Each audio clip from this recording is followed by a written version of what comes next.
কোনোদিন একটা মানুষকে আমি সরি ছাড়া তর্ক করি নাই ভাইজান।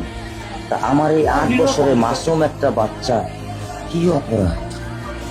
আমি এই কলজাটা ছাড়া আমি থাকবো কেমনি?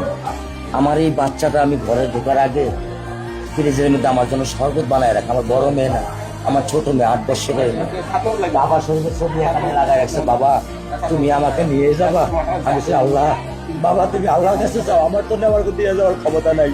আমার মেয়ে আল্লাহর কাছে চলে গেছে, আমার মেয়ে আল্লাহর কাছে চলে গেছে। আমার মাসুম এই বাচ্চাটা কি অপরাধ করছে নির্মম ভাবে আমার বাচ্চাটাকে হত্যা করলো? কি আমার ক্ষতি, কি আমার অন্যায়, কি আমার দোষ?